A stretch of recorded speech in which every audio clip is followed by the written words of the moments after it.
So here we have the Ford Fiesta on a 69 plate. I'm going to start off by hopping inside the car and running through some controls first of all.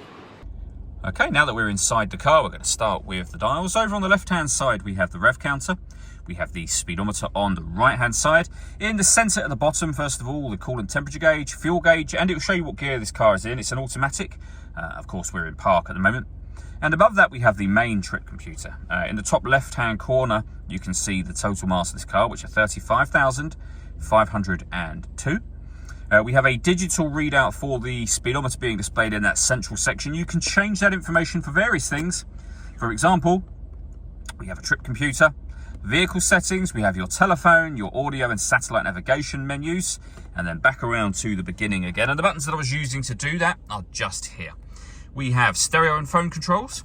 Stereo controls continue on the left along with a speed limiter.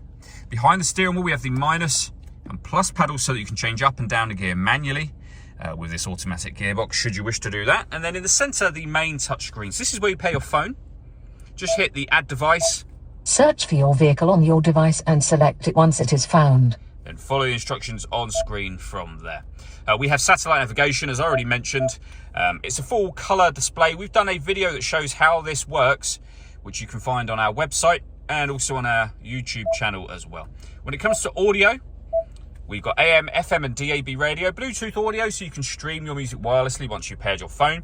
And this car's got two separate USB inputs, so if you plug devices into those, they'll appear up here as further options for you. Working our way down with the main volume for the stereo, we then have air conditioning, so you can adjust the fan speed, the direction the air is being distributed in, the temperature of course. The air conditioning is on at the moment, so that's off, back on again. You can recirculate the air that's in the car. That's a great way of heating it up or cooling it down quickly depending on the temperature you've set over on this side here. With a heated rear screen and a proper heated front screen as well. A 12-volt charging socket and one of the two USB inputs I mentioned, along with our automatic gearbox of course. We can turn the traction control on and off from here, and this button turns off the stop and start. This car is designed to cut out when it's stationary in traffic to save you fuel. The system is off when that light shows. All that leaves me to say is thank you for taking the time to watch this video. If you'd like to come and see this ULEZ compliant car for yourself and have a test drive, please feel free to call either of our MJA sites. We'd love to hear from you soon.